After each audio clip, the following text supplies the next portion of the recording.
So welcome back. Yeah, so see some glimpses, from around, the world on, different, like activities which are going in not so like a happy way. So about food wastage. Well, what we are seeing here is the wastage of raw material, but even prepared and ready to eat food is also like getting wasted at many places. So yeah, just like a few glimpses of the pollution, landfills, and other stuff. So you can see the contents over here. Just mostly it is either plastic or garments, you know everyday utilitarian, like plastic based items you see, like baskets, and chairs, containers, these vessels, you know yeah, and even items made up of thermocol, these packaging material. So thermocol has also recently evolved into a ubiquitous, like sort of material which is used for packaging.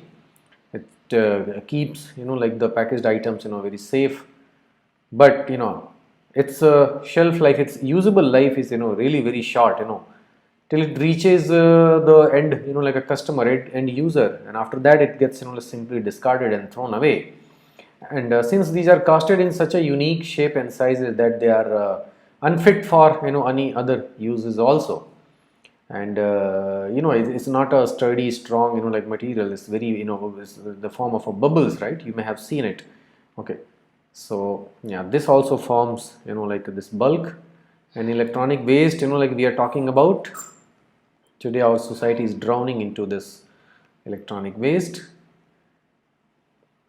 Yeah, some more visuals of how demand and supply is taking place today. Yeah, somewhere there is scarcity of resources, somewhere there is like so much abundance of resources that it ends up getting abused and misused.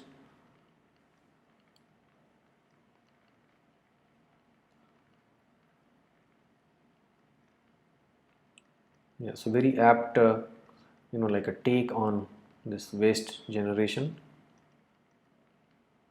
Yeah, single use plastic. You see this bird, she has mistakenly tried ingesting like some plastic component, and now it got stuck in her neck, in her throat. Right, you see, next to the like a seashore, you see a lot of like a waste materials which are usually kind of thrown in the scene, which comes back also, right? So many of the places you may have seen such like deposits, right? So rubberized like items, like slippers, shoes, fishing nets, like plastic items, and anything and everything. I think in this very I think you may have seen already like these images, plastic bottles. Yeah, so according to this source, it says like a plastic pollution, some 4 to 12 million metric tons enter oceans annually, and the majority of it actually like forms a big like a blob, and it keeps on floating and traveling from one place to another. In a way, I think aquatic animals, they come in contact to this and they get impacted, right? Plus it keeps decaying, like even these like plastic materials you are seeing over here, it keeps decaying. If it generates micro plastics which are ingested by small fish, and eventually like a fish like is one of the major food sources in our society. So it ends up supplying the same thing to the humans on the plate, right? So yeah, you can see that mention over here: components of plastic pollution, microbeads, microfibers, plastic containers, discarded fishing lines and nets, plastic office tools, cell phones, cellophanes, those wrapping plastic material, food wrappers and straws, smoking paraphernalia and plastic bags, right? Yeah, plastic becomes like a brittle. Eventually, it breaks down by like UV rays and sunlight. Okay, and it keeps on floating, which produces microfibers, microplastics, etc. Yeah, sinking microplastics and large debris eventually like they go down also. Some of this actually settles down at the like a bottom of the ocean at the sea floor. Microplastics make up nearly 85% of the shoreline and beach plastic pollution. You see the extent of it. Debris sinking to the ocean floor. Toxic PCBs adhere to plastic, creating sink of contaminants. And microplastics, plastic debris have been found in digestive tracts of animals in the deepest deep sea, like trenches and other places also. Eventually, it enters into the food chain. Yeah, see some of the glimpses, heart wrenching, like a pictures, of how like aquatic animals are coping up with this. They are miserably actually falling prey to this. All such like economic activities in the name of like a resource exhaustion.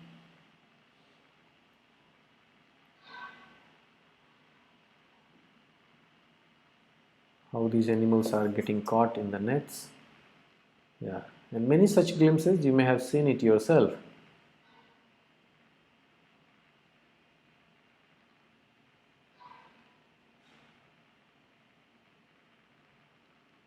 And once caught, they have no way to get rid of it. They cannot untangle themselves. You see this, like a turtle. In its early age itself, it got stuck in this plastic, like this structure. And you see its whole, like body, how it has developed. And here you see that, like that tight, like this thing, right? So this whole body has kind of developed into a blob, right? So a deformed, like a body, right? Yeah.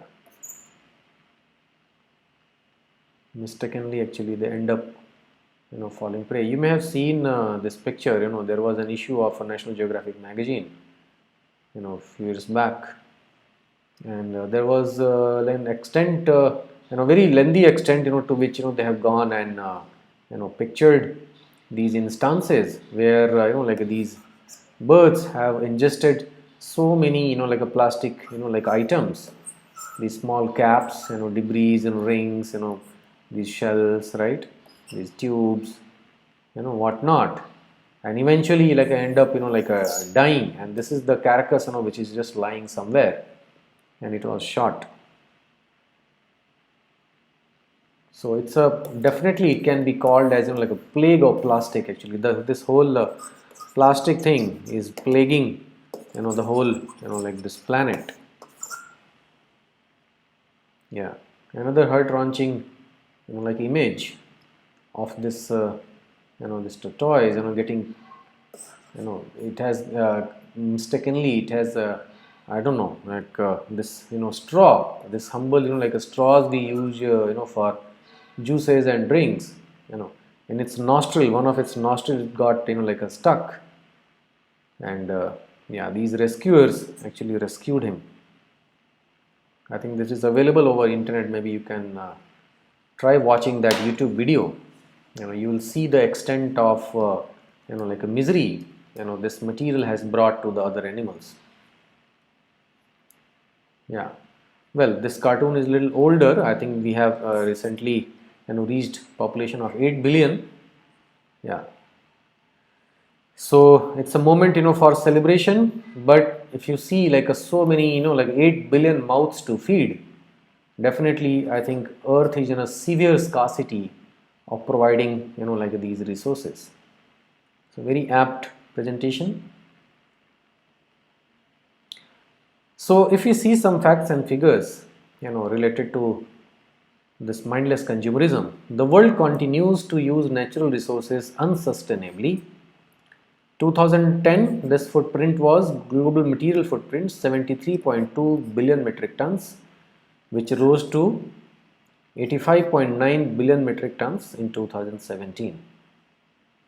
Okay, so that is indirectly, well, all of this is coming from, like a nature, whether it is human grown or naturally occurring, but it is a resource, which belongs to the planet. Okay. Yeah, COVID-19 implications on this. The pandemic offers an opportunity to develop recovery plans, because many of the activities, industrial activities, official activities, and things were came to halt, or they were stopped. That was kind of like a recovery, like a time recovery phase for the planet, you know. But yeah, after markets opened, everything opened. Actually, things are going back to the normalcy, and again we are back to like a consumption. Well, and in some sectors, there is a revenge consumption, like aviation. Recently I was yesterday itself I was reading a report that number of flyers per year, so during in the last year there is a huge like spike in the number of flyers who are flying from one place to another, compared to the previous years before pandemic, because many people now want to go out and like see places, roam around this and that, because after a gap of 2-3 years now this phase has come after pandemic. So now that revenge consumption is also like happening at this time, which will again push all of these like a breathing, like whatever breathing time the planet has like a found for like a little like a few months, will again I think lead to higher rate of consumptions. Okay, the pandemic offers an opportunity to develop recovery plans that build a more sustainable future. From 17 to 19, 79 countries and the European Union reported at least one policy to promote sustainable consumption and production. 79 countries. So that's the number. Electronic waste grew by 38%, but less than 20% is recycled. That means over 80% is not recycled. Rising fossil fuel subsidies are contributing to the climate crisis. Like cheaper the prices of hydrocarbons, more motivated the people, or more less they care, for spending it. So it's one of the indirect ways, to control, like hydrocarbons, is that you raise the prices. Well, that is not favorable in the case of low, like developing countries, or like developing countries, because most of the economic activities are driven by like hydrocarbons, as of today, right? So our like economy is driven by like this thing, and if this gets like a pricier, the price of other commodities and supplies and like materials also gets like a costlier. So this has a repercussion on on other like sides, that it gets directly impacts to the like poor people. Well, rich people, it may not be much of a difference, but for poor it definitely it matters, and it adds to the overall costing of like anything and everything. So in this one, subsidies $381 billion in 2015 to $427 billion in 2018. Yeah, and 13.8%, close to 14% of food gets like lost in all of these stages: harvesting, transport, storage, and processing. So what are the goals and targets over here inside like this SDG? Implement the 10-year framework of programs on sustainable consumption and production. By 2030, halve per capita food waste at the retail and consumer level. Okay, at least half, reduce the like waste by half by 2030, so that at that 14% like a figure can come down to even lesser, or even lesser, perhaps one day we'll be able to reach to the zero food wastage. Promote sustainable public procurement practices. By 2030, ensure that people everywhere have the relevant information and awareness about sustainable development, because many of the people are not even aware of like such issues. By 2030, achieve the sustainable management and efficient use of natural resources and preserving them for tomorrow's use. Like remember the Brundtland Commission's report, the report mentions that we must preserve these resources for future generations also, right? Encourage companies, especially large and transnational companies, to adopt sustainable practices. Support developing countries to move toward more sustainable pattern of production and consumption. By 2020, achieve the environmentally sound management of chemicals and all waste throughout their life cycle. By 2030, substantially reduce waste generation through prevention, reduction, recycling and reuse. Develop and implement tools to monitor sustainable development impacts for sustainable tourism. So tourism also has like an impact, and mostly it comes from because tourism is supported by another industry like aviation industry and hotels, right, restaurants, right, and other forms of transportations, surface transportation, water transportation, etc. Okay, which are actually trying to woo customers or create like a once in a lifetime experiences and all of those things.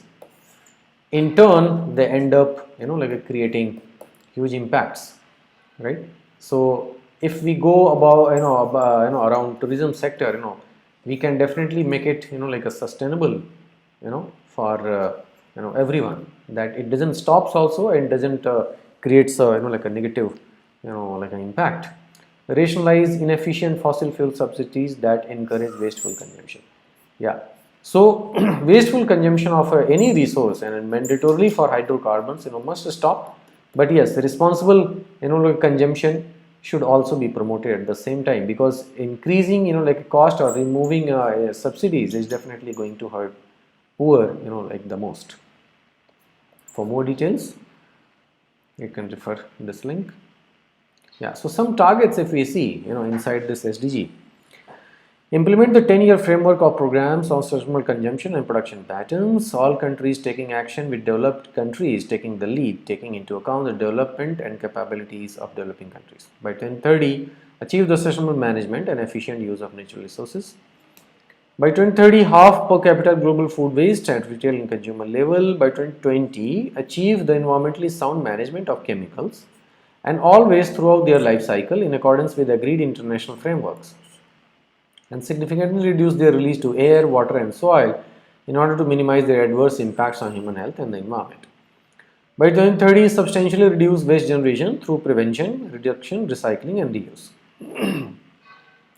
Encourage companies, especially large and transnational companies, to adopt sustainable practices and to integrate sustainability information into the reporting cycle, so that they can also plan their functioning in compliance to the sustainability practices. Promote public procurement practices that are sustainable in accordance with national policies. By 2030, ensure that people everywhere have the relevant information and awareness of sustainable development. Support developing countries to strengthen their scientific and technological capacity to move towards more sustainable pattern. Develop and implement tools to monitor sustainable development impacts. Rationalize inefficient fossil fuel subsidies. Yeah, lastly. So in this one, well, this is from Japan. Okay, source from Paper Recycling Promotion Center, Japan. The trend of used paper collection ratio and paper recycling ratio in Japan. Well, I think one of the most I think disciplined self-disciplined countries, I think, where public in general is very responsible and takes care of like their behavior in the public, right? So there, if we see the rate of utilization of recycled fiber in paper production, it is increasing from less than 50, now it is like, or little around like 55, it is going to reaching 65, right, percentage. And paper recovery rate, if you see, that is increasing even more from the same rate of around 57, now it is at the rate of above 80, 82, it looks like 82% and to 83%, right? So in that range. But just imagine, like one hindsight of this like a slide is, if a society like Japan, where so much of self-discipline and governance is there, very efficient, if they have also not reached to like this level of like 100%, just imagine the condition of like other countries and other places. But yes, it's very good like this thing to see. There is like a tremendous like consciousness and control which has come between 2002 to 2016. During this period, this has risen so much. Yeah, targets we have seen. Yeah, so now like managing, like a waste. So in waste also there are different categories. So electronic waste, like e-waste, we discussed. Then food wastage and other organic, like a wastage material. Then other, like a solid and a different kind of, like a waste like paper, plastics, and etc. So total materials used in expected to increase by about 15% by 2030. That much of a percentage growth we are targeting, and by 75% by 2060. Okay, so that's a tremendous growth during like this period. Okay, you can see this source for the latest data. Well, it talks about in gigatons. So for metals, from 2020 to 2060, it is expected that it's going to grow at 19.52 gigatons. Fossil fuels 24.12 gigatons, biomass 37.11 gigatons, and minerals majorly 86.23 gigatons. So that is an extent we are looking at. From this it is going to this. So range wise, if you see, is almost 40-45% range increase, right? Food waste and plastics together make up more than half of global waste. So the share of global waste, if you see, so food and green waste constitutes the highest at 44%. So the first picture you saw, like a, whether it is a raw, like a food item, or maybe a processed or cooked, like a food item, it is getting waste, by an extent of 40%. And how much is that? Of total waste, like generated, across the world is 44%, close to like half, right? Then second one comes, of paper and cardboards at 17%. Third one is of plastics. Because another interesting point here is the food and the green. Well, waste is generated, but since food itself is a processed and organic, like a material. Okay, even if it is thrown like here and there, after a while, in few months, like in some time, it decays, decomposes, and goes back to the raw nature, right, in its elemental form. Right, but other things like paper, cardboards, and majorly plastics, they are not like so easily biodegradable, right? So the problem is all of this, whatever, even if it is at 12% of the total like global waste, but this waste actually is there for a long period of time. Okay, so the compared to like like a life of like any living being, like like us, like average age around 80-86, right? So compared to that, the age of plastic, like material, once it is produced, is in hundreds and thousands of years. Okay, so the compared to the if you see the time we used it, and the time is going to be there in the system. If you take like this ratio, this like a capital T is much larger and bigger compared to the small t, its actual usable time, actual usable like a period. So that is where the problem is. Then next to that we have glass at 5%, metals at 4%, then rubber, leather, wood, etc. And then finally like other like a mixed kind of materials. In poorer countries, most food loss happens at the production and distribution stages, while in richer countries, most loss is at the consumption stage. So it's a very kind of a paradoxical like situation. So well, of course the poorer countries are not so good, and sometimes they find it hard to meet the like demands in the food. Okay, but still like they also they have problems in the like efficiency of production and distribution. There is like a food wastage. And in richer countries, if it is efficient, if this production and distribution is efficient, then the problem is at the consumption stage, because like the people in general from richer countries they have a higher like a purchasing power, and yeah, there is like a huge abundance of like resources and supplies. Okay, So they don't care, like so much. So they are not that serious about, like a saving, like a food, like items, and that's why, like there is a larger share, of food wastage at consumption stage. These shares you can see over here at production, handling, storage, processing, distribution, and consumption. So you can see in South and Southeast Asia, the wastage at consumption level is very small. The most minimum wastage at consumption level is in sub-Saharan Africa. And highest wastage at consumption level is in North America and Oceania, like US, Canada and Oceania countries, a group of countries.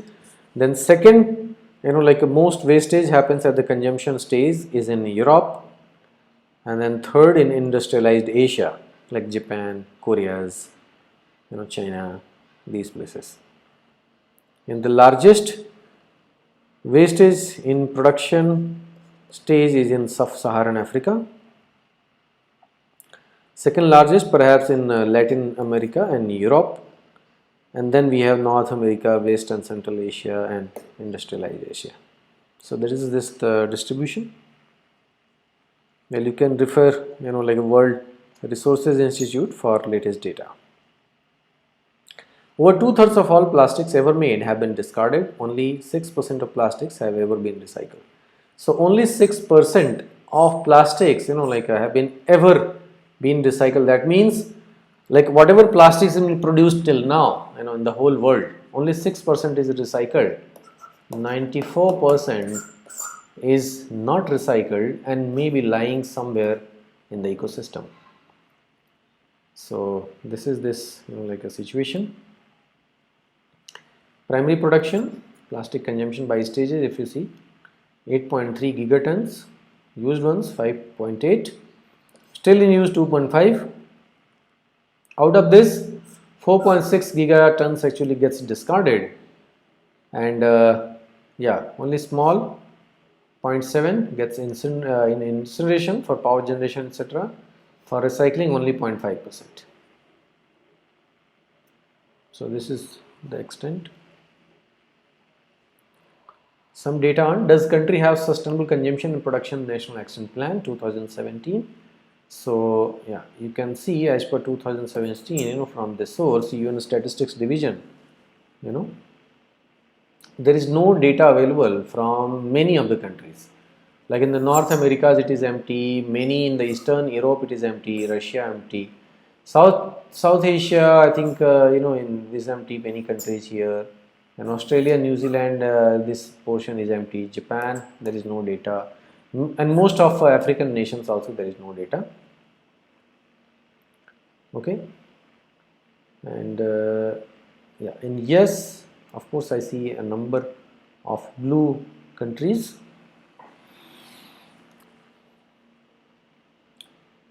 In this one, we'll see schematic of the value of hypothetical energy asset over its lifetime. So how, the energy asset actually gets, consumed and exhausted. So that thing we will see. So here on the left hand, we have net present value to private, owner. So in this side in plus and this side in minus. Okay. So investment period, it starts going down. Okay. And this whole thing is the, investment. Payback time, begins, from here, that starts going, in the upward direction, and here it meets the, a break even. Then we go into the profit period. Okay. So and in between, a decision horizon also comes, where you need to take, a number of calls, how to safeguard and bring it back to the, upside, a trajectory, but gradually it goes, in the declination, and there is a time which comes, which asks for, a replacement of a technology or system or, entities, which may lead to, again bouncing it back, that it will go up in the alternative, a technology domain, right? Incumbent technology, if you see, so that may also take a leap after, a replacement. Okay. But if it is not replaced, the value is constantly going to decline in negative, causing a lot of issues. So this is the time scale. Then interconnections and interactions, that is given, and that is shown over here with the red arrows. So here it is happening at behavioral lock-in, technological lock-in, and institutional lock-in. What can be done? So for national institutions, they can debate and decide and frame like rules and regulations. Local institutions will be mostly actually executing it, okay, taking care of it. And user technologies, is at the technological lock-in period. We are supporting infrastructure and users are two main like segments. And then in the behavioral lock-in, we have individual behavior, we have cultural and social practices representing the community. And there is interaction between like these, from one to another. You can see the picture.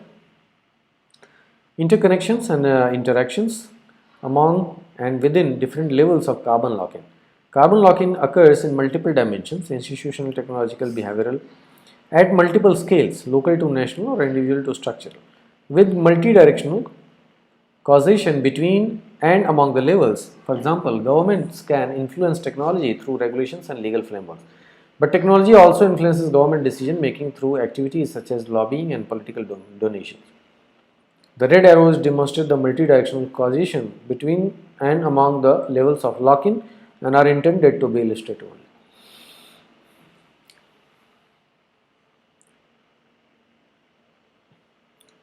Yeah. So ensure sustainable consumption and production pattern. So it aims to promote responsible sustainable consumption as well as production systems also. Well, how is the culture relevant in this case? Local traditional products that are suited to sustainable consumption and production need to be recognized and appreciated. So not everything which is manufactured or made in factory is only good, right? I think the goods which are made by hand, made by some communities at some place also can be equally good. What can cities do? Include history and culture, recognize gastronomy based on local produce, and promote a local cuisine culture, facilitate, promote citizen initiatives. How cities make this effective? Some examples, like you can refer, you can search for these in more detail. You will get to see interesting case studies. So here one of the cities that promoted Chef Sean, I don't know whether I am pronouncing the name correctly, that promoted the recognition of the Mediterranean diet as an element in UNESCO's intangible cultural heritage list. Local policies highlight the importance of the culinary arts, helping citizens come in terms with their identity, strengthening inclusive economic development. In the Florianopolis, in this context of its municipal culture plan, the city has adopted measures to foster reinterpretation of traditional cuisine. The Sunday Culture Fair of La Paz aims to democratize access to locally produced cultural expressions and events. The Museum Culinary Center in Gaziantep contributes to keeping local gastronomy alive, understanding it as part of intangible heritage. So such initiatives can be taken up, in every country. So as an individual, what can we do? Minimize, first of all, our consumption. Reusing, recycling, must be promoted by all of us. Be responsible for your disposal. And should not litter here and there or throw on the even land also, because from land it has potential that it can reach to the oceans. Well, single-use plastics and utensils must be avoided. Plastic bags must be avoided. Excessive packaging also should be reduced. And promoting recycled products, cloths made from natural fibers, so that they can decay and decompose at the end of their life cycle. Otherwise, synthetic fibers and yarns, they are not so easy to recycle and make use of another use. Outdoors, take trash with you, and plus they do not decompose naturally also. They take a long time, several hundreds and thousands of years in some cases. Outdoors, take the trash with you, support environmental initiatives. Okay, so you may be wondering who are these polluting elements.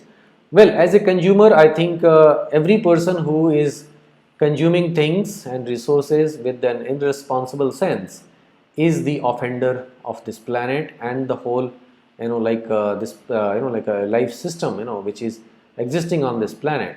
But some of the most polluting companies worldwide, as identified by this source. If you see, you can visit this website and see for latest data. Okay, so they have named Coca-Cola, these beverages company as the first one, PepsiCo as the second, Nestle, this very famous company. This is third a polluting company in the whole world. Fourth, we have Danone, then Mondelez, then P&G, Procter & Gamble, Unilever, then Perfetti Van Mel, Mars Incorporated, and Colgate Palmolive. Right, so many of these companies we are also aware of, right? So we all can relate, and we all may have used some products from these companies. So in a way, all of us also contribute to this mess. Okay, here is the overview of links between LC impact categories and SDG, 12 targets inside this. So you can see this belongs to environmental set, user set, small scale enterprise set. What are these? Resource use, mineral and metals, land use, climate change, water deprivation, all other impact categories. Responsible consumption here, and fair trading relationships is given over here. So from bottom, if I see this fair trading a relationship directly talks about a waste management, that target 12.4, and responsible communication, there are all of these at the bottom, these 6: reduce food waste, waste management, reduce waste generation, encourage sustainability reporting, promote sustainable public procurement, ensure sustainability awareness and lifestyle. 6. And here at the top, if you see environmental impact categories, so resource use, mineral, metal, land use, CC, water deprivation, all of the impact categories. So first 4 of them actually are connected here. 12.2 efficient resources, and the remaining these 4 are connected to again waste management, like a target 12.4. So we have come to the this last slide. In this we have challenges and solutions given from UN Environment. So every year 1/3 of all food produced, equivalent to 1.3 billion tons, is wasted, while 1 billion people remain undernourished and another 1 billion go to bed like a hungry like a stomach.